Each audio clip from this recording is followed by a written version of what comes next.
من الشيطان الرجيم. حسبنا الله ونعم الوكيل ونعم المولى ونعم النصير. بسم الله الرحمن الرحيم. الحمد لله الذي هدانا لهذا وما كنا لنهتدي لولا أن هدانا الله. لقد جاءت رسل ربنا بالحق والصلاة والسلام على سيدنا ونبينا وشفيع ذنوبنا وطبيب نفوسنا وحبيب قلوبنا أبي القاسم محمد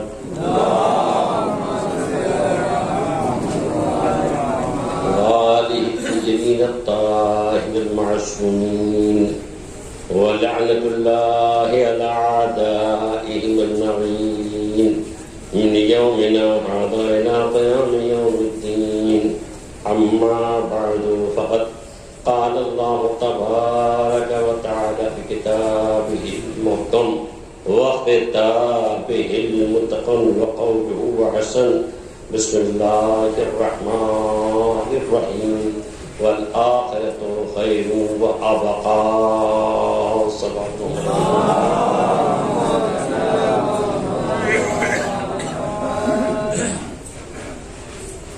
سورہ مبارک اعلیٰ کی 17ویں کلمہ کی تلاوت کی ہے.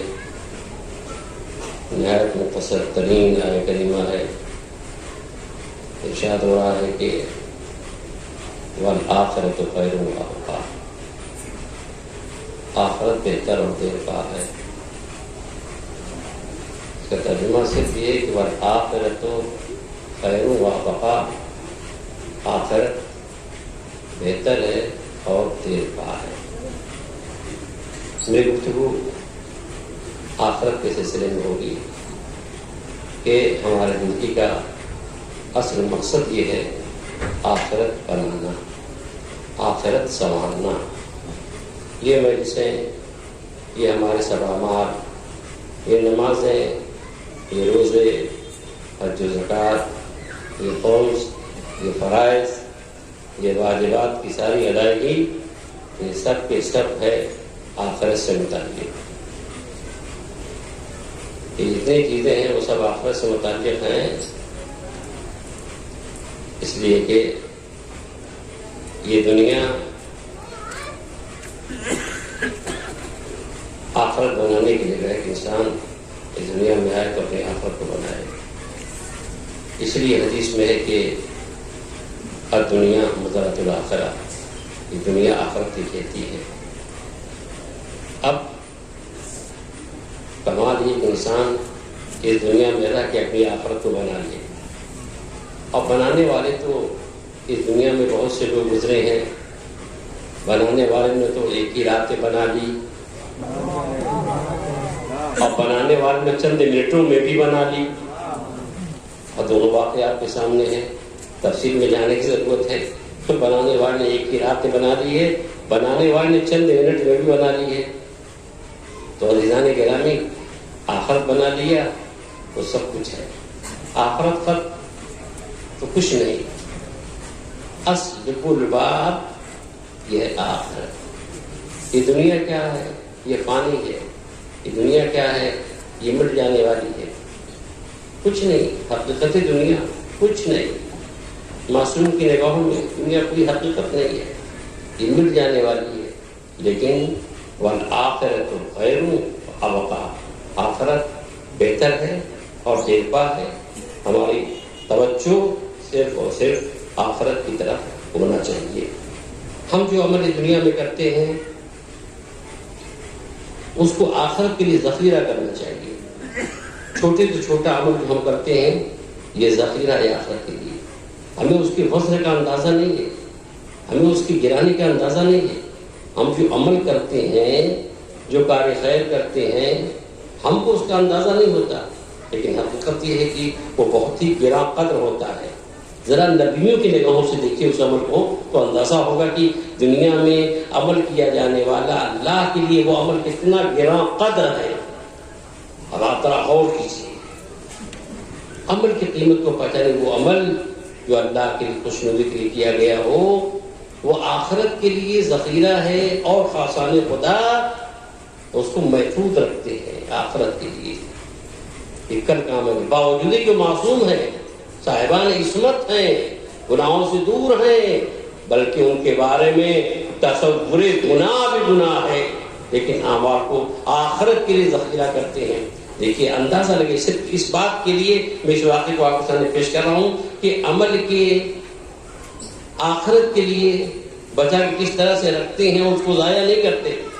برابر آپ سنتے رہتے کہ جناب موسیٰ علیہ السلام مصر سے نکلے اور مدین گئے. مدین کے باہر دیکھتے ہیں کہ کنواں ہے, اس میں ایک جن میں غفیر ہے, لوگ اپنے جانوروں کو پانی پلا رہے ہیں. جناب موسیٰ نے دیکھا کہ دو لڑکیاں ہیں اپنے جانوروں کو روکے ہوئے کھڑی ہوئی ہیں, پانی نہیں پلا رہی ہیں. تو بڑی تشویش دامنگیر ہوئی, آخر معاملہ کیا ہے؟ سب کے سب لوگ پانی پلا رہے ہیں اور یہ لڑکیاں اپنے جانوروں کو لیے کھڑی ہوئی ہیں. جناب موسیٰ ان کے پاس گئے اور جا کے پوچھتے ہیں کہ ماں خطر کو, ماں تمہارا مقصد کیا ہے, تمہارے غرض کیا ہے, تمہیں کیوں آئی ہو؟ یعنی مطلب اگر پانی پلانے کے لیے تو پانی کیوں نہیں پلاتی؟ ان لڑکیوں نے کہا کہ لا نسقی حتی یصدر الرعاء وابونا شیخ کبیر, ہم اس وقت پانی نہیں پلائیں گے جب تک کہ سارے چرواہے پانی پلا کے چلے نہیں جائیں. جب سب چلے جائیں گے جو پانی بچ رہے گا وہ ہم اپنے جانوروں کو پلائیں گے.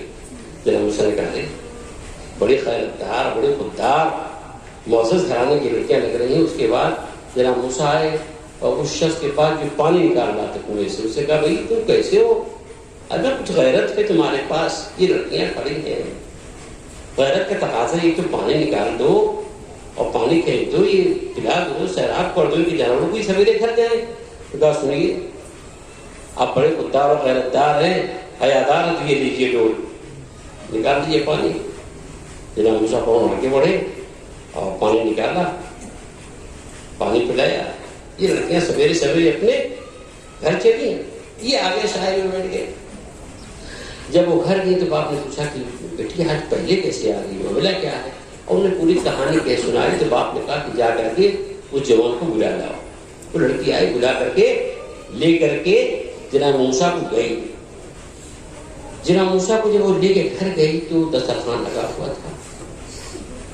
اب میری گفتگو یہاں سے ہے, جس کے لیے میں نے اس واقعے کی زحمت دی ہے وہ یہ واقعہ یہاں سے ہے. جناب موسیٰ مصر سے کئی دن سے نکلے ہوئے تھے, بھوکے تھے, بھوک نے ستایا تو پتے کھا لیے. جب یہاں پہنچے دسترخوان بالکل لگا ہوا ہے, چنا ہوا ہے.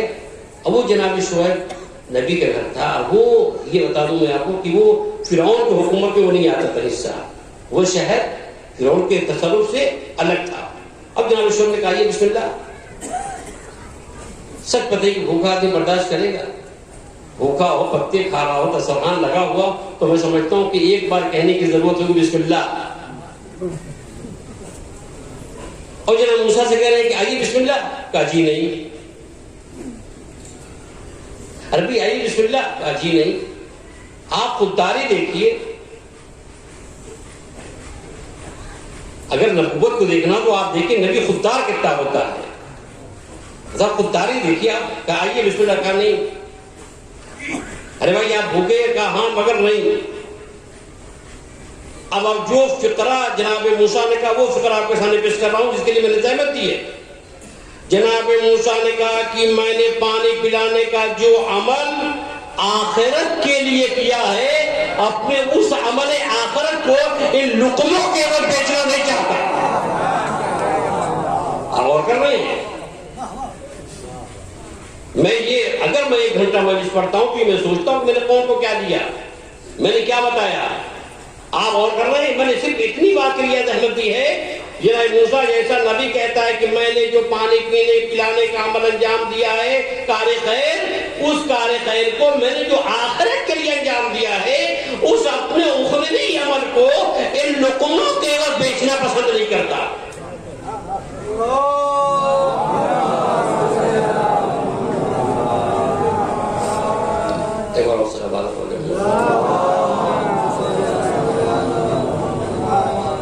اب یہ عمل کتنا گہرا قدر ہے دیکھیے. اب وہاں پر دیکھیے جناب شعیب پیغمبر کہتے ہیں کہ معاف کیجیے گا یہ اجرت نہیں ہے, یہ مزدوری نہیں ہے. آپ اس کو اجرت نہ سمجھیے, یہ مزدوری نہیں سمجھیے, یہ مہمان نوازی ہمارے آباء و اجداد کا طریقہ ہے. دیکھیے انہوں نے بھی اپنے عمل کو بچا لیا, انہوں نے بھی اپنے عمل کو بچا لیا. یہ بھی کام آخرت پہ کام آئے گا, یہ مہمان نوازی یہ بھی آخرت پہ کام آئے گی, اور انہوں نے جو پانی پلایا وہ بھی عمل آخرت پہ کام آئے گا. یعنی دونوں نے اپنے اپنے عمل کو بچا لیا. تو عزیزان گرامی, والآخرۃ خیر و ابقا, آخرت بہتر و دیر پا ہے. ہماری نگاہ آخرت کی طرف ہونا چاہیے, ہمارا عمل اللہ کی خوشنودی کے لیے ہونا چاہیے تاکہ وہ آخرت میں کام آئے. یہی معصوم صلوات والسلام کی سیرت ہے, یہی معصوم صلوات والسلام کا عمل ہے, یہی عمل ہے معصوم صلوات والسلام کا. دیکھیے آپ طرز زندگی آپ دیکھیے مولا کی, برابر دیکھتے سنتے رہتے ہیں آپ کہ کئی ماہ مبارک کے رمضان کی شب میں مولا امام حسن امام حسین صلوات والسلام اپنے پروردگار کو سپرد لحد کر کے جو چلے راستے میں کھڑر سے رونے کی آواز آئی, برابر سنتے رہتے ہیں آپ. اس واقعے کی روح کیا ہے, اس روح کی طرف توجہ کریں. امام حسین صلی اللہ علیہ وسلم پہنچے, اس کھڑر میں پہنچے, دیکھا کہ نابینا ہے, اسے حال احوال پوچھا اور اس سے پوچھا بھائی یہ بتاؤ کہ تمہارا یہ حال ہے, میں دیکھ رہا ہوں بیمار ہو, آزار ہو, ناتواں ہو, کمزور ہو, تمہاری دیکھ دیکھ تو یہاں تمہاری دیکھ دیکھ کون کرتا ہے بھائی, تمہیں کھانا کھلاتا ہے, پانی پلاتا ہے, تیمارداری کون کرتا ہے؟ کہتا ہے کہ یاتینی کل یوم رجل یقعد عند راسی یطعمنی ویسقینی ویتفقد احوالی ویعذرنی بیدہ. ایک بندے خدا آتا ہے, میرے سرانے بیٹھتا ہے, کھلاتا ہے, پلاتا ہے, اپنے ہاتھوں تیمارداری کرتا ہے, احوال پرسی کرتا ہے, اور یتلطف بی تلطف الاب الشفیق, اور ایک مہربان باپ کی طرف شفقت کرتا ہے, ایک مہربان باپ کی طرف شفقت کرتا ہے. تو حسن علیہ السلام نے اس سے پوچھا کہ تم نے نام پوچھا, تم نے نام اس کا پوچھا کہ اس کا نام کیا تھا؟ کہا ہاں میں نے نام پوچھا. دیکھیے میری گفتگو بس یہاں سے متعلق ہے. کہاں جو بندے خدا یہاں آتا تھا, کھانا کھلاتا تھا, پانی پلاتا تھا, تیمارداری کرتا تھا, میرے ساتھ شفقت کرتا تھا, تمہیں بار بار پوچھتا تھا بندے خدا تیرا نام کیا ہے, بندے خدا تیرا نام کیا ہے, تیرا نام کیا ہے. تو وہ یہ کہتا تھا اے بندے خدا نام سے کیا غرض ہے, میں جو کچھ بھی یہ کر رہا ہوں اللہ کی خوشنودی کے لیے کر رہا ہوں. عزیزان گرامی آپ دیکھ رہے ہیں یہ خوشنودی خدا کے لیے کر رہا ہوں, نام نہیں بتایا. اور جب نام نہیں بتایا تو مشیت نے ایسے اسباب پیدا کر دیے کہ نام کھل کے سامنے آ گیا. اس کا مطلب یہ جب نام عمل خیر کرنے والا نام چھپاتا ہے تو اللہ ایسے اسباب پیدا کرتا ہے کہ قیامت تک اس کو شائع کر دیتا ہے. اس طریقے سے مولا کائنات کا نام روشن ہو کر کے دنیا کے سامنے آ گیا. ہر ذاکر, ہر خطیب, ہر شاعر اس بات کو لے کر کرتا ہے. تو اب یہ عمل خوشنودی خدا کے لیے. تو عزیزان گرامی جب پیش نگاہ آخرت ہوگی تو انسان کا عمل بھی اللہ کے لیے ہوگا. حضرت نے فرمایا, پیغمبر اسلام نے ارشاد فرمایا کہ اعمل لدنیاک انک تعیش عبدا واعمل لآخرتک کانک تموت غدا. حضور نے ارشاد فرمایا کہ اپنے دنیا کے لیے اس طرح کام کرو گویا کہ تم کو ہمیشہ رہنا ہے. دیکھیے زندگی بسر کرنے کا اور آخرت بنانے کا کیا سلیقہ بتا رہے ہیں ختم مرتبہ. کہتے ہیں اعمل لدنیا, اپنے دنیا کے لیے ایسے اس طرح سے کام کرو کہ انک تعیش ابدا, گویا تم کو ہمیشہ رہنا ہے. واعمل لآخرتک انک تموت غدا, اور اپنے آخرت کے لیے ایسے کام کرو جیسے کل مر جانا ہے. ظاہر کے بعد میں یہ تصور کر لے گا مجھے ہمیشہ رہنا ہے, زمین بھی ہے, کمانا بھی ہے, جائیداد بھی ہے, تو تمام چیزیں ہیں. اور آخرت کے لیے ایسے کام کرو تم تو غدا, آنے کا تم تو غدا, جیسے کل مر جانا ہے. دیکھیے مثالیں ہیں دنیا میں بہت سی. بعض کمانے والے بیرون ملک جاتے ہیں, کماتے ہیں اور بھیجتے ہیں اور یہاں بناتے ہیں. باہر جہاں رہتے ہیں وہاں بناتے ہیں. بھائی باہر چلے گئے وہی بنا رہے ہیں. اور بعض ایسے ہوتے ہیں بیرون ملک جانے والے جو کماتے ہیں وہ بیچتے رہتے ہیں بناتے ہیں. بھیا زمین لے لو, پھر مکان بنا لو, یہ کر لو وہ کر لو, یہاں بناتے ہیں. جب ان سے پوچھا کہ بھیا جتنا کماتے ہو یہاں بیچ دیتے ہو, کیوں؟ کہا اس لیے حضور کہ اگر گورنمنٹ یہاں سے نکال کر کے اپنے وطن بھیجے تو یہاں پریشانیاں نہ ہو, یہاں پریشانی نہ ہو. ہم کو معلوم ہے جب تک یہاں ہے تو حکومت کے رحم و کرم پر ہے. جب حکومت ہم کو نکال دے گی تو ہمیں کوئی ٹینشن نہیں ہے. کیوں ٹینشن نہیں ہے؟ کہ ہم نے اتنا بھیج دیا ہے کہ آرام سے بسر کر لیں گے. بس عزیزان گرامی, دنیا میں اس طریقے سے رہیے کہ وہاں اتنا بھیج دیجیے کہ کوئی ٹینشن نہ رہے, کوئی انتشار نہ رہے, آرام سے بسر ہو. بس عزیزان گرامی, اب فوجیے جناب خدیجہ نے اپنی پوری دولت اسلام پہ کیوں قربان کر دی؟ کہاں یہاں قربان کر دیا ہے, وہاں آرام سے رہو گے. یہاں قربان کیا وہاں مل جائے گا. ایک بار صلوات پڑھیں محمد وآل محمد پہ.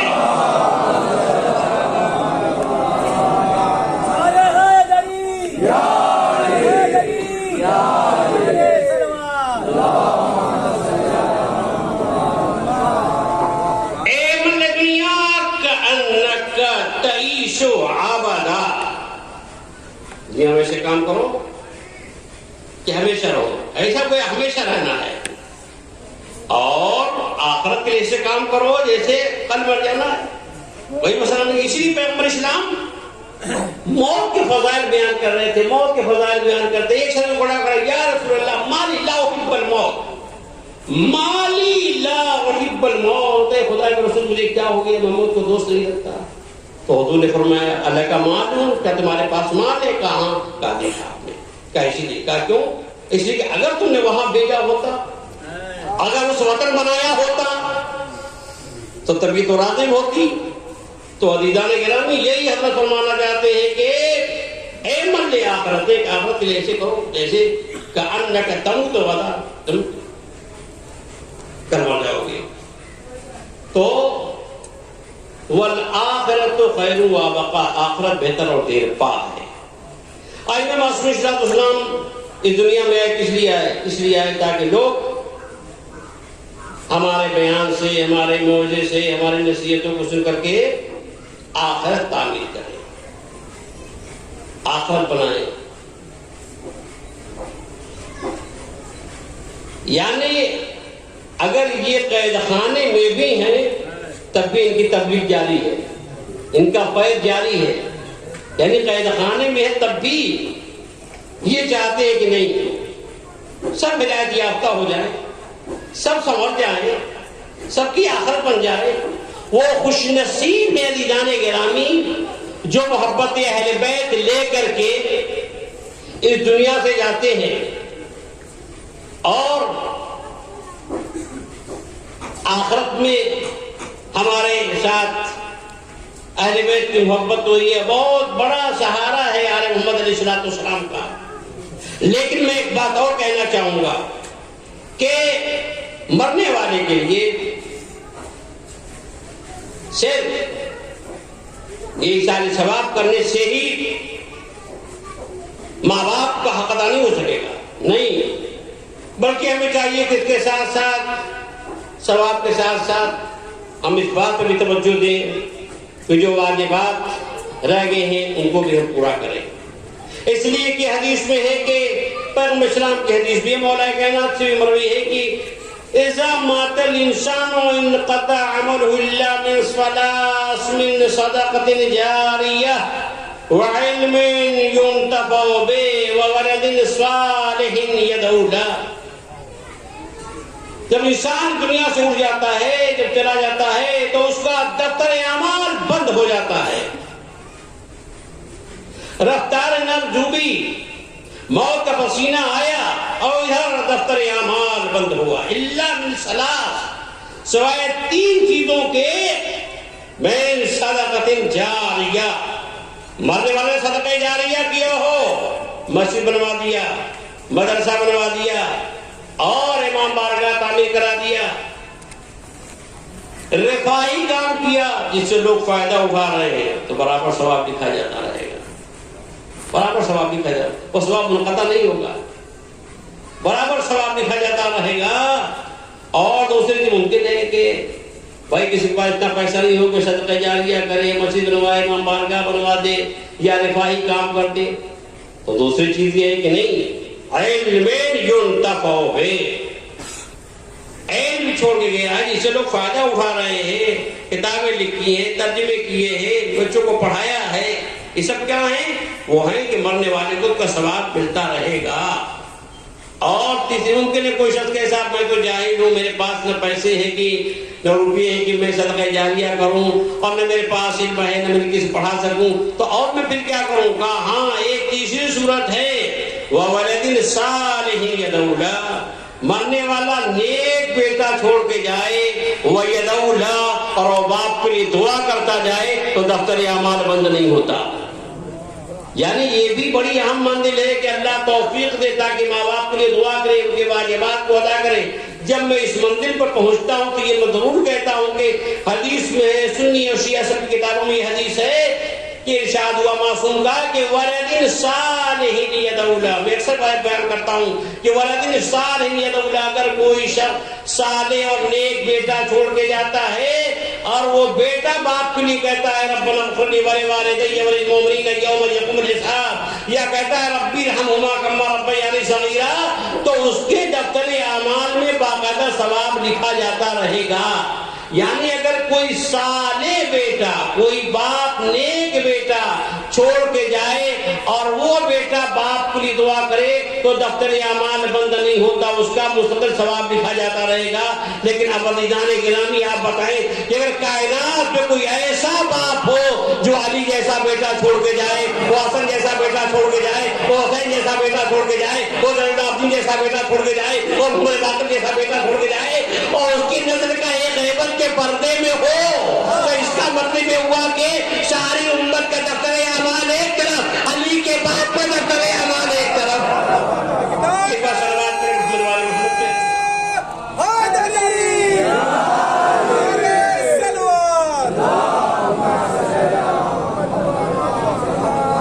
تو عزیزان گرامی، والدین صالح یدعو لہ، کوئی نیک بیٹا چھوڑ جائے اور وہ بیٹا دعا کر دفتر اعمال بند نہیں ہوتا۔ یہ سب باتیں اخروی ہیں، یہ سب آخرت سے متعلق ہے، سب وہاں کام آئے گا، یہ سب وہاں اعمال کام آئے گا، وہاں ذخیرہ ہوگا وہاں کے لیے، وہاں کام آئے گا جس پر ہم یقین رکھتے ہیں۔ وَبِالْآخِرَةِ هُمْ يُوقِنُونَ، اور متقیوں کی علامت میں سے ایک اہم ترین علامت یہ ہے کہ وَبِالْآخِرَةِ هُمْ يُوقِنُونَ، وہ آخرت پر یقین رکھتے ہیں۔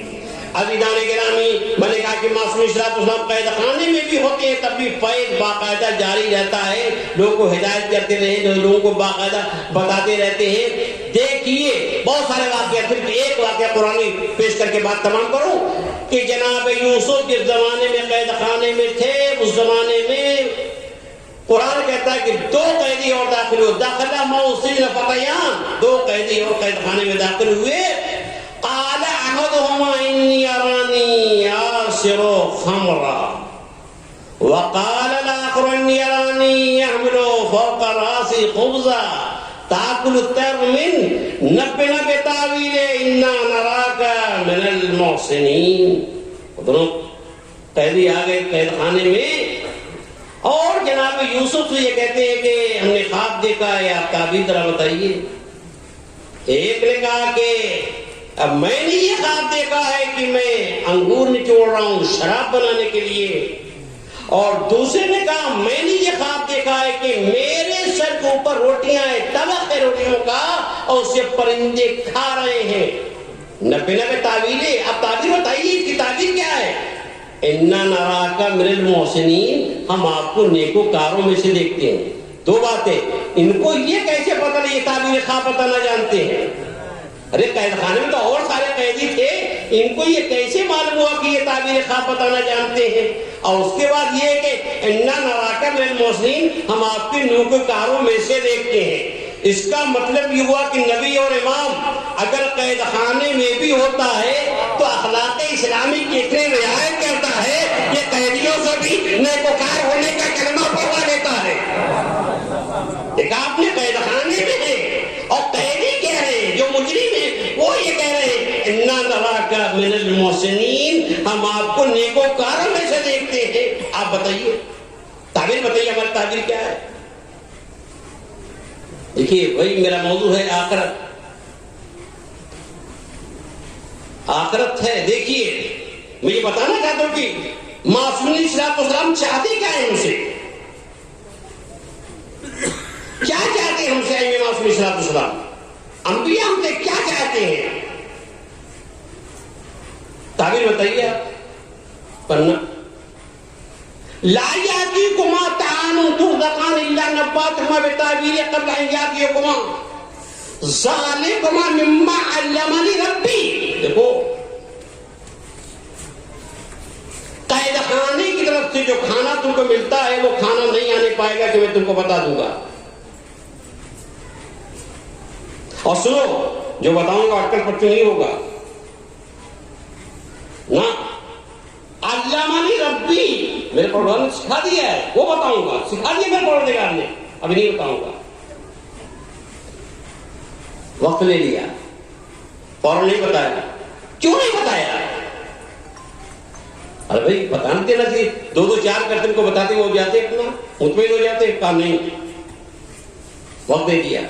کیوں دیا وقت؟ جبکہ اور بھی ان کو ایسے واقعات ملتے ہیں جہاں کسی نے کہا ارے ام ایمن رو رہی ہے بہت، ام ایمن رو رہی ہے، کریوداری کر رہی. پڑوسی نے آ کے رسول اللہ سے کہی اے خدا کے رسول ام ایمن بہت رو رہی ہے، کریا کر رہی ہیں. پیغمبر نے کہا بلاؤ. آئی، پوچھا کہ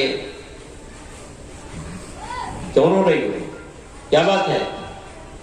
کہا خدا کے رسول میں نے خواب، بڑا دردناک خواب دیکھا ہے.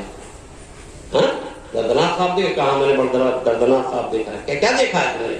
کہا خدا کے رسول، بہت توجہ دیجیے گا، خدا کے رسول میں نے یہ خواب دیکھا کہ آپ کے جسم مبارک کا ایک حصہ، ایک ٹکڑا میری آغوش میں آ گیا ہے. طرح طرح کے خیالات آ رہے. خدا کے رسول میں رو رہی ہوں، آپ کے جسم مبارک کا ایک ٹکڑا، ایک عضو میری آغوش میں آ گیا ہے. بہت بے قرار ہوں، میرے آنسو نہیں رک رہے. خدا کا رسول. حضور نے کہا خواب بہت اچھا ہے. یہ نہیں کہ 10 منٹ کے بعد بتاؤں گا. اچھا جاؤ اور تو میں بتاتا ہوں. نہیں فوراً بتایا. کہا خواب بہت اچھا ہے. ارے خواب بہت اچھا ہے. کہا ہاں خواب بہت اچھا ہے. دیکھیے تعبیر، خواب بہت اچھا ہے. کیا کیا اچھا ہے خدا کے رسول؟ کہا مبارک خواب ہے. کہا کیا خواب ہے؟ کہا قریب میری بیٹی فاطمہ زہرا کے یہاں ایک بچہ پیدا ہوگا جس کا نام حسین ہوگا. وہ تیری آغوش میں پلو نہیں پائے گا، تو پالے گی. اگر کہیے تو میں کہوں اے خدا کے رسول آپ تعبیر خواب بیان کر رہے ہیں یا حسین بننے کی تفسیر؟ حسین بن، میرا حسین مجھ سے ہے. ذرا خواب سے اور حسین بننے سے مطابق کیجیے تو آپ زیادہ ہوگا. تعبیر خواب دے رہے ہیں کیا؟ حسین بننے کی تفسیر کر رہے ہیں. کہا میرا حسین مجھ سے. کوئی نہیں کہا پیغمبر صاحب نے کہ بھائی تھوڑی دیر کے بعد آؤ میں تعبیر خواب بتائی. فوراً بتا دیا. اور دیکھیے جناب یوسف کہہ رہے ہیں کہ نہیں، جب قید خانے کی طرف جو کھانا دیا جاتا ہے مثلا 2 بجے 3 بجے جب بھی دیا جاتا ہے وہ نہیں آنے پائے گا، میں بتا دوں گا. ابھی نہیں، وقت لے لیا. اور آئیے چھٹے ماہ کے بعد ایک شخص آ گیا. اس نے کہا کہ مولا میں نے خواب دیکھا ہے. تو بھائی تم نے کیا خواب دیکھا ہے؟ کہا خدا کے رسول، فرزند رسول بہت ہی دردناک میں نے خواب دیکھا ہے. موت سے بہت ڈر رہا ہوں، موت سے ڈر رہا ہوں. کہاں بہت ڈر رہا ہوں جب سے خواب دیکھا ہے. کیا خواب دیکھا ہے؟ کہا میں نے دیکھا کہ میرا داماد وہ مر گیا ہے اور مجھ سے آ کے گلے مل رہا ہے. ظاہر ہے کوئی بھی خواب دیکھے گا اس قسم کا تو فکر تو ہو ہی جائے گی، اور اس کے بعد میں سمجھتا ہوں نیند ٹوٹ جائے گی. جی ایسا خواب آپ سمجھ سکتے ہیں کہ ایسا خواب. کہا کہ میں نے خواب دیکھا کہ میرا داماد مر گیا ہے اور وہ آ کے مجھ سے گلے مل رہا ہے. خدا کو تو بڑا سہما ہوا، بڑا فرزند رسول بڑا ڈرا سہما ہوں. تو حضرت پہلے تو بتایا کہ بھائی دیکھو تیار رہو جب کیا ہو جائے. اور اس وقت کیا خواب بہت اچھا ہے. تھوڑا غور کیجیے. یہ نہیں کہا چل یا آؤ ٹہل کر کے آؤ بیان کروں گا، تھوڑی دیر کے بعد آؤ بیان کروں گا. نہیں، دیر تعبیر بیان کیا اور اس کے بعد اسے خواب بیان کیا، قرآن تعبیر بیان کیا. کہا خواب بہت اچھا ہے. کہا یہ بتاؤ کہ تمہارے داماد کا نام کیا تھا؟ کہا میرے داماد کا نام حسین تھا. نام حسین کی عظمت بھی اندازہ لگائیے، نام حسین کے اثر کو بھی. کہا میرے داماد کا نام حسین تھا.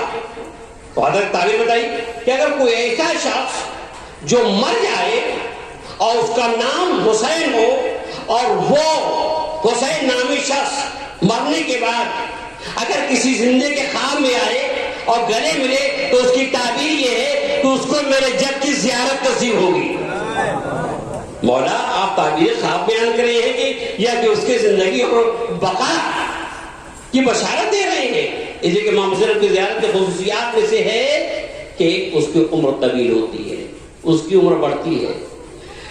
جہاں تک ممکن ہو امام حسین صلی اللہ علیہ وسلم کی زیارت کو اپنے ورد میں رکھیں.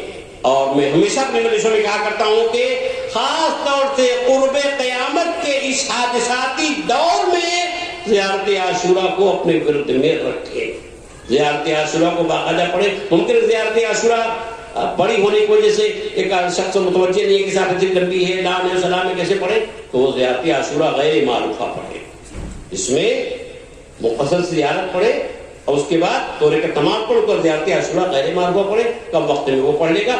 فضل میں شرف میں یہ زیارت جس کو غیر معروفہ کہتے ہیں یہ بھی معروفہ سے کم نہیں ہے. ان لوگوں کے لیے جو وقت مشغولیت رکھتے ہیں وہ اس زیارت پڑھے. بہرحال قرب قیامت کے حادثاتی دور میں آپ اس زیارت کو ضرور اپنے ورد میں رکھیں. بے پناہ اس کے ثواب میں سب سے بڑی بات یہ ہے سید الشہداء کی محبت کے اظہار کا یہ ایک ذریعہ بھی ہے.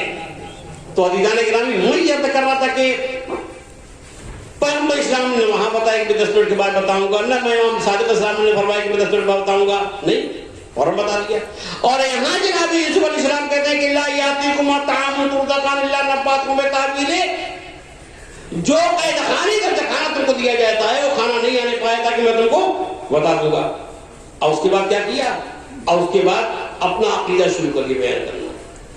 اپنا عقیدہ، اپنے عقیدے میں کہتے ہیں انی ترکت ملت قوم لا یؤمنون باللہ وهم بالآخرۃ هم کافرون واتبعت ملت آبائی ابراہیم و اسحاق و یعقوب. میں نے اس قوم کے مذہب کو، اس قوم سے کنارہ کشی اختیار کر لیا ہے جو اللہ پر ایمان نہیں رکھتی اور آخرت کے منکر ہے. واتبعت ملت آبائی، اور میں نے اپنے آبا و اجداد، اپنے باپ یعقوب، اپنے دادا اسحاق، اپنے دادا ابراہیم کے مذہب کی پیروی کی ہے. پہلے کا انی ترکتو میں نے چھوڑ دیا، بعد کا واتبعتو میں نے پیروی کیا ہے. اس کا مطلب یہ ہوا کہ ایمان کا انحصار تبرہ و تبرہ پڑے. تبرہ و تبرہ، تبرہ کیا؟ خدا اور رسول اہل بیت کے دشمنوں سے بیزاری اختیار کرنا. تولا خدا رسول اہل بیت سے اظہار محبت کریں گے. تولا اس آیت میں جناب یوسف کیا بیان کر رہے ہیں؟ ایمان کا انحصار تبرہ اور تولا پہ ہے. پہلے بیزاری ہو اور اس کے بعد محبت ہو. میں نے بیزاری اختیار کیا، ترک کر دیا، چھوڑ دیا اس قوم کے مذہب کو جو اللہ پر ایمان نہیں رکھتی، جو آخرت کے منکر ہے. یہ ہے بیزاری. بیزاری کا نتیجہ ہے ترک. واتبعت، اور میں نے پیروی کر لی ہے. پیروی کرنا یہ ہے دلیل محبت، یہ تولا. میں نے پیروی کی ہے اپنے آبا و اجداد کے مذہب کی. تو اصلاح ایمان کا انحصار معیار تولا و تبرہ. پہلے بیزاری، بعد میں اظہار محبت. یعنی قرآن دیکھیے، قرآن میں بھی ہے. ابھی کہتے ہیں لا الہ کوئی معبود نہیں، یعنی پہلے انکار ہے. لا الہ کوئی معبود نہیں، لا الہ کوئی معبود نہیں الا اللہ سوائے خدا کے. تو پہلے انکار اور بعد میں اقرار. یا میں پہلے انکار یہ بیزاری اور بعد اقرار یہ اظہار محبت. وہ قرآن کہہ رہا ہے فمن یکفر بالطاغوت ویؤمن باللہ، اس نے طاغوت کا انکار کیا ویؤمن باللہ اور اللہ پر ایمان لایا، فقد استمسک بالعروۃ الوثقی، اس نے مضبوط رسی کو پکڑ لیا. اس نے مضبوط رسی کو پکڑ لیا. تو میں نے کہا پہلے کیا ہے؟ بیزاری اور اس کے بعد ہے محبت. یہ نہیں ہو سکتا ساتھ کے, دونوں ساتھ میں ہو نہ. اہل بیت سے محبت بھی ہو اور دشمنوں کے لیے کہ وہ دل میں نرم گوشہ ہو. تو یہ کیسی بات ہے؟ آپ بچہ علی بن طالب کو بھی چاہتے ہیں اور ان کے دشمنوں کے لیے نرم گوشہ ہو. یہ کیسے مانیں کہ آپ حسنین کو چاہتے ہیں اور حسنین کے دشمنوں کے لیے بھی نرم گوشہ ہو؟ آپ یہ کیسے مانتے ہیں کہ ہم رسول کی بیٹی کو بھی چاہتے ہیں اور ان کو ستانے والوں کے لیے دل میں نرم گوشہ ہو؟ یہ نہیں, پہلے ان کو نکالیے پھر اہل بیت کی محبت کو بٹھائیے. وہ شخص اہل بیت کی محبت میں کمال نہیں حاصل کر سکتا جب تک کہ پہلے بیزاری نہ ہو. پہلے بیزاری ہو اس کے بعد محبت ہو. یہی وجہ ہے کہ زیارت عاشور میں پہلے لعن ہے اس کے بعد سلام ہے. یعنی لعن یہ مفہوم ادا کرتا ہے بیزاری اور تبرہ کا, اور سلام مفہوم ادا کرتا ہے ولایت اور محبت کا. یہ فلسفہ ہے عزیزان گرامی. تو جناب یوسف علیہ السلام کیا کہہ رہے ہیں؟ ارے بھائی وہ خواب پوچھ رہے ہیں, تعبیر بتائیے, جائیں اپنا کام پہ, روکے کیوں ہیں؟ اسی بندے کو حل کر کے بات تمام کروں. ایک بار صلوات پڑھیں محمد وآل محمد پہ.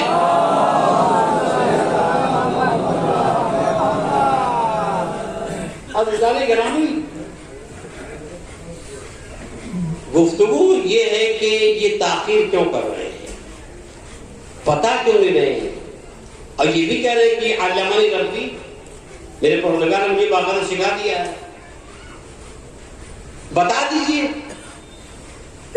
نہیں بتا نہیں, اپنا عقیدہ بیان کر رہے ہیں. اچھا, اور اپنا عقیدہ تقریباً میں سمجھتا ہوں کہ اب کہاں سے آئے وقت بھی ہوئے اور آئے جمعے کا دن بھی ہے, چاہتا ہوں بات تمام کروں. تقریباً ایک صفحہ سے زیادہ مشتمل صفحات پر آیتیں ہیں, اور جناب یوسف نے اپنا عقیدہ بیان کیا, پھر ان کی عقیدے کی خرابی کو بیان کیا. اور جب باقاعدہ تقریر کر چکے تو اس کے بعد تعبیر خواب بیان کیا. تو یہ بھی تو ہو سکتا تھا کہ وہ تعبیر خواب پہلے بیان کر دیتے اور اس کے بعد تبلیغ کرتے.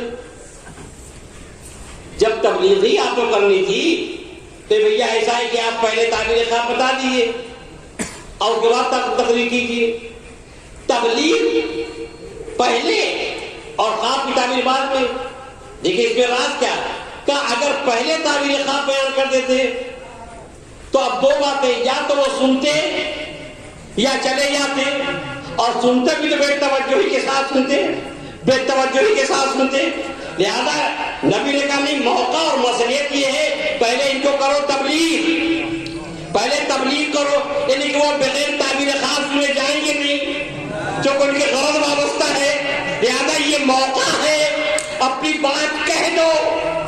دیکھیے اب وقت لے لیا, جب پوری بات کہہ چکے تو آپ کہتے ہیں کہ یا صاحبہ سجن اما احدکما فیسقی ربہ خمرا واما الاخر فیسلب فتاکل الطیر من راسہ. اے میرے قید خانے کے ساتھیوں, دیکھو پہلا وہ شخص جس نے یہ خواب دیکھا ہے کہ میں انگور نچوڑا ہوں شراب بنانے کے, فیسقی ربہ خمرا, وہ اپنے بادشاہ کو شراب پلائے گا. وہ اما الاخر فیسلب, اور دوسرے کو سولی دی جائے گی. جب یہ بیان کر دوسرے کو سولی دی جائے گی تو وہ جھٹ سے بولا ایسا میں نے خواب ہی کر دیکھا ہے. ابھی انہیں خواب نہیں دیکھا, کافر کہا میں نے گڑھ کے پوچھا ہے کہ دیکھیں آپ کہتے کیا ہیں. یعنی یہ قوم نبی اور امام تک کی دیکھیے آپ, جناب یوسف کو کہہ رہی کہ تو میں نے تو گڑھ کے پوچھا ہے. اب قرآن کی آیت ہے سنو, قضی الامر الذی فیہ تستفتیان, اب وہ امر ہو چکا جو تم پوچھ رہے ہو. اب مطلب یہ ہوا چاہے تم نے خواب دیکھا ہو چاہے نہ دیکھا ہو, اب وہی ہوگا جو میں کہہ چکا ہوں. قضی الامر الذی فیہ تستفتیان, وہ امر ہو چکا جس کے بارے میں تم پوچھ رہے ہو.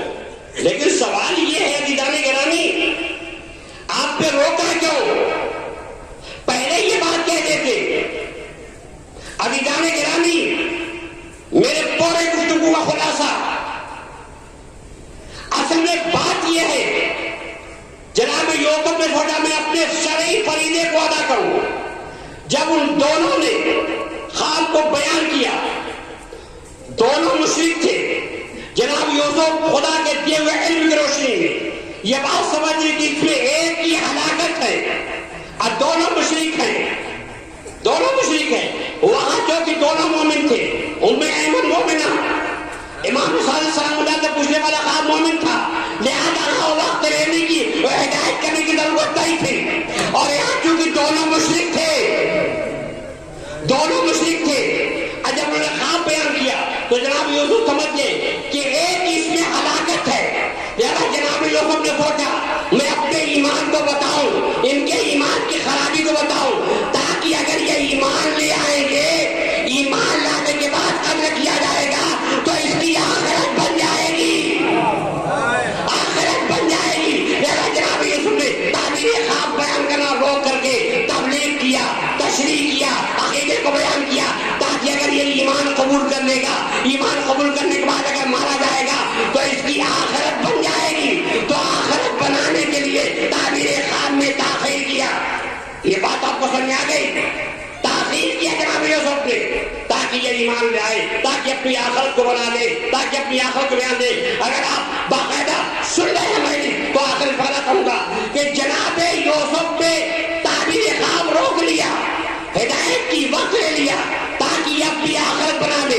اگر یہ نقطہ سمجھ میں آ جائے گا تو کربلا میں ایک شخص بھی امام نے جو مہلت لی ہے اس کا فلسفہ بھی سمجھ میں آ جائے گا کہ امام نے کربلا میں ایک شخص کی مہلت عبادت کی نہیں لی تھی تاکہ اب بھی کوئی آخرت بنا دے، اب بھی کوئی آخرت بنا دے، اب بھی کوئی آخرت بنا دے. جناب یوسف مقصد میں کامیاب نہ ہو، لیکن زہرا کے لال نے ایک شخص کی مہلت لی تو آخرت بنانے والے نے آخرت اس شان سے بنائی کہ زہرا کے لال کے نے کہا انت حکم فی الدنیا والآخرہ. ایک بار صلوات پڑھیں محمد والے محمد پہ.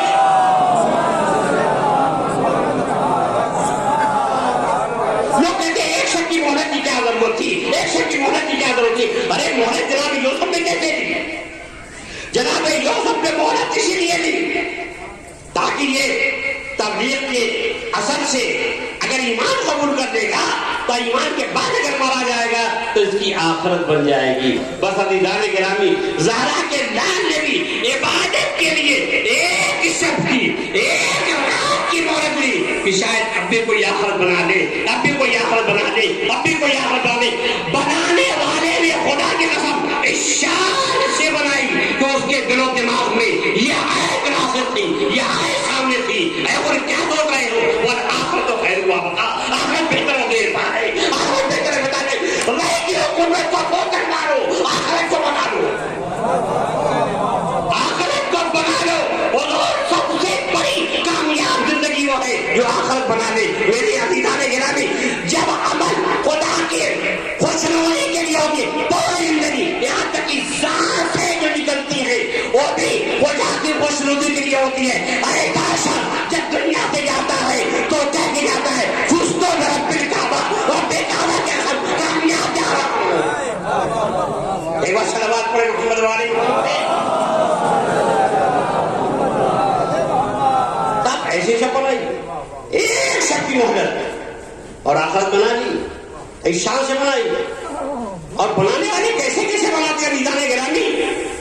آئیے دیکھیے کیسے کیسے بنانے والے آخرت بناتے ہیں. وعدہ کلوی، یہ وعدہ کلوی کون تھے؟ یہ عیسائی تھے. ان کی ماں عیسائی مذہب پہ تھی، ان کی بیوی عیسائی مذہب پہ تھی. کیسے انہیں آخرت بنائی؟ کیا انداز ہے بنانے کا؟ آپ دیکھیں، غور کریں. میں نے کہا میں سر سے ادھر مالش پڑنے کا عادی نہیں. غور کیجیے، یہاں سے اٹھیے پرشیدات کو دیکھیے. میں نے کیا معرفت میں کچھ اضافہ ہوا؟ ارے ویٹ کی معرفت میں کچھ اضافہ ہوا؟ سنیے. 17 دن شادی کو ہوئے، 17 دن شادی کو ہوئے. پا رہے ہیں امام حسین کا قافلہ کیے، ہنستے ہوئے لیے.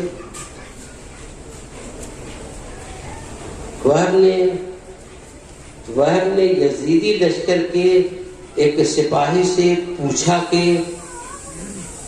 یزیدی لشکر کے سپاہی نے میں یہ کون لوگ ہیں جو سخت حفاظت میں جا رہے ہیں؟ تو یزیدی لشکر کے سپاہی نے کہا کہ یہ رسول کی بیٹی فاطمہ زہرا صلوات اللہ علیہا کے بیٹے حسین نے. اچھا حسین؟ اب وہب کہتا ہے کہ دیکھیے وہب کہتا ہے کیا یہ وہی حسین ہے جس کے نانا مباہلے میں اپنے آغوش میں لے کے آئے تھے؟ اب یزیدی لشکر کے سپاہی چونکا. ارے تم کیا کہہ رہے ہو؟ مباہلہ ہوا سن 10 میں اور کیجیے سن واقعہ قبلہ 61 میں 50 سال کا فاصلہ. وہ آپ کی عمر 25 سال, قبلہ میں واحد کی عمر 25 سال, تو 50 سال کا پہلے کا واقعہ. اور جب یزیدی لشکر سپاہی کہتا ہے کہ یہ تو رسول کی بیٹی کے بیٹے حسین ہیں, تو بابا برجستہ کہتا ہے کہ ارے کیا وہ یہ وہی حسین ہے جس کے نانا مباہلے میں اپنے ہاتھوں لے آئے تھے؟ میں بتانا چاہتا ہوں کہ 50 سال بعد مباہلے کا اثر, 50 سال بعد مباہلہ آخرت بنانے کا ذریعہ بنتا ہے. یعنی مباہلہ 50 سال بعد آخرت بنانے کا ذریعہ بنتا ہے, مباہلہ اور حسین ابن علی.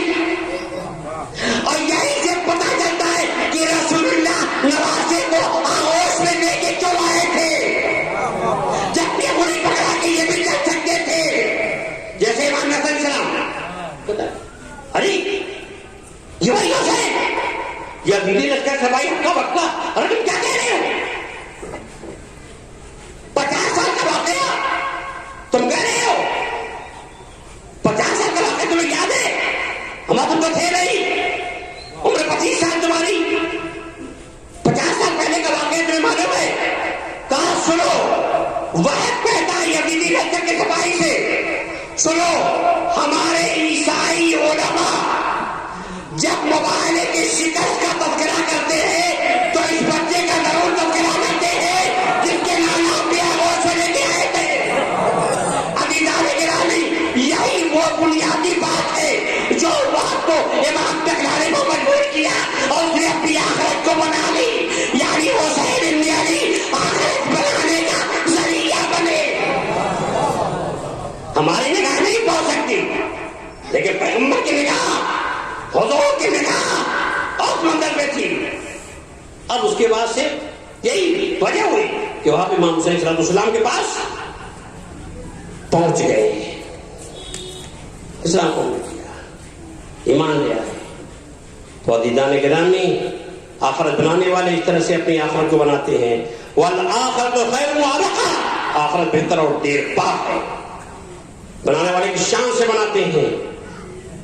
وہاں نے ان کی بیوی نے ان کی ماں نے بھی بنا لی آخرت, مگر جس انداز سے حر نے بنائی. بس ذرا تمام کرنا چاہتا ہوں. جب اس نے ارادہ کیا کہ میں آخرت بناؤں تو اس نے ماضی پہ نگاہ کیا, دل ٹکڑے ٹکڑے ہونے لگا. اس کے نگاہوں میں منظر آ گیا, ابھی تو کیسے بنائے گا؟ تو نے تو گستاخی کی ہے زہرا کے ڈال کے ساتھ, جب میں پرت پہ ہاتھ ڈالا ہے, کیسے بنائے گا؟ یہ تصور, یہ خیال اس کو لطف اندام کروائے گا. چہرہ صاحب پسینے میں ڈوبا ہوا, بدن میں راشدہ. یہ کیا ہے؟ جی ہاں, یہ آخر بنانا چاہتا ہے. اس کے ذہن میں یہ راسخ ہے, والآخرت خیر وابقیٰ, آخرت بہتر و دیر پا ہے. بھائی نے دیکھا, آیا ان کے پاس, تمہاری کیا حالت ہے؟ تم اتباع دو. اگر مجھ سے کوئی پوچھتا کہ فوجی یزید میں سب سے بڑا بہادر کون ہے تو میں تیرا نام لیتا. تمہیں کیا ہو گیا ہے؟ چہرے پہ سردی کیسے, پسینے پسینے کیسے, کب کبھی باوجود ہاتھوں میں کبھی جسم میں لرزا, یہ کیوں؟ حر نے کچھ نہیں کہا. میں مجلس تمام کر رہا ہوں. حر نے کچھ نہیں کہا. کہا کہ میرے درد کو سمجھنا ہے, میرے کرب کو سمجھنا ہے, میری اضطراب و بے چینی کو سمجھنا ہے, تو میں اپنے درد و کرب کو لفظوں میں نہیں بیان کر سکتا، لفظوں نہیں بیان کر سکتا، لفظوں نہیں بتا سکتا. اس وقت رات کے سناٹے میں میرے ساتھ ذرا مظلوم کربلا کے خیمے کی طرف چلو. خدا کی آواز رحمت نازل فرمائے. اپنے بھائی کو اپنے ساتھ لیا، دونوں بھائی امام کے خیمے کی طرف بڑھے. جب خیمہ قریب آ گیا تو ایک مرتبہ انہوں نے اپنے بھائی سے کہا کہ میرے درد کو سمجھنا چاہتے ہو تو آپ سمجھ لو. دیکھو یہ آوازیں کیسی آ رہی ہیں حسین کے خیمے سے. تو ان کا بھائی کہتا ہے کہ بھائی یہاں سے جلدی چلو. کہا کیوں؟ کہا حسین کے خیمے سے 7 پیاسوں بچوں کی آواز الدش الدش، ہائے پیاس آ رہی ہے. اور نے کہا کہ بھائی انہیں آوازوں نے مجھے بے چین کر دیا، انہیں آوازوں نے مجھے پریشان کر دیا، میں مضطرب ہو گیا انہیں آوازوں میں. یہ اللہ بیزا جب حور جیسا بہادر حسین کے بچوں کی آواز التش التش برداشت نہیں کر سکا تو علی اکبر کے دل پر کیا اثر ہوگا؟ سقائے سکینہ جناب عباس کی کیا کیفیت ہوگی جب حور جیسا بہادر برداشت نہیں کر سکا التش التش ہائے پیاس تو جناب عباس کی کیفیت کیا ہوئی ہوگی؟ اب جناب عباس کی زبانی مسائل بیان کرتے. حور برداشت نہیں کر سکا. سکینہ کے چچا عباس نے کیسے برداشت کیا؟ پھر استاد آیت اللہ نجفی تابصرہ فرماتے ہیں کہ جناب عباس نے خیمے میں جانا چھوڑ دیا. جناب عباس نے خیمے میں جانا چھوڑ دیا. کسی نے کہا کہ عباس آپ خیمے میں نہیں جاتے؟ کہا نہیں، میں نے خیمے میں جانا چھوڑ دیا. کیا کیوں؟ کہا اس لیے میں چھوڑ دیا ہے کہ اب پیاس سے بچوں کا حال دیکھا نہیں جاتا. اب پیاس سے بچوں کا حال دیکھا نہیں جاتا. اب بچوں کا حال یہ ہے کہ بچے اپنے ہاتھوں سے زمین کربلا کو کھودتے ہیں. جب تک زمین آ جاتی ہے تو بچے اپنے سینوں کو اڑا دیتے ہیں. اب باہر سے یہ کربلا کو نہیں دیکھا جاتا. تو یہ پاس نہیں برداشت کر سکتے اس منظر کو. وہ تو حر کی کیفیت تھی. اور آواز برداشت نہیں کر سکا. پوری رات بے چینی میں گزاری، گھر میں گزاری. جب صبح ہوئی تو امام کے پاس آیا. ماں کیسے آیا؟ چہرے پر نقاب، ہاتھ رومال میں سے بدھے ہوئے تاکہ جب زہرا کے لال کی خدمت جائیں تو ہاتھ بھی اعتراف جرم کرتے ہوئے جائیں. ہاتھوں کو رومال سے باندھا. امام کے پاس آیا، قدموں پہ سر رکھ دیا. امام نے کہا ارفع راسک یا شیخ. آنے والے اپنے سر کو بلند کر. کہا مولا میں حر ہوں، کیا میری خطا معاف ہو سکتی ہے؟ مولا نے معاف کر دیا اور نے اپنی آخرت کو بنا لیا. اور اس کے بعد کہتا ہے کہ آقا اب میں زندہ رہنا نہیں چاہتا. اے میرے آقا اب میں چاہتا ہوں کہ مجھے اب مکہ میں بھیج دیجیے. امام نے اس وقت پکڑا کہا کیا ہو، جب تو دشمن بن کے آیا تھا تو میں نے تجھے پانی پلایا تھا، آج اپنا بن کے آیا ہے تو خیمے میں پانی نہیں ہے. میں پلا نہیں سکتا پانی. خدا آپ کے باتوں میں ہمت نازل فرمائے. کہا مجھے منع کروا دیجیے. امام نے کہا نہیں ابھی تجھے نہیں. اور کو روک لیا. کہا آقا مجھے اجازت نہیں ہے تو میں جوان بیٹے کو اجازت دے دیجیے. اور نے اصرار کیا. امام نے بیٹے کو اجازت دی. بیٹا مقتل میں آیا. مجلس تمام کر دی. بیٹا مقتل میں آیا. زخموں سے چور میرے گھوڑے سے گرا تو آواز دی بابا کو. اور نے مقتل کا رخ کیا. اور نے مقتل کا رخ کیا تو امام نے روکا. کہا نہیں. کہا نہیں. کہا کیوں؟ کہا کہ میں گوارا نہیں کرتا. میں گوارا نہیں کرتا کہ بڑا باپ اپنے جوان بیٹے کو ایڑیاں لگاتے دیکھے. مولا نے روک لیا. خود خود کے بیٹے کے ناصر بنے لیکن یہ مانے تھا اے مولا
والآخرۃ خیر و ابقا.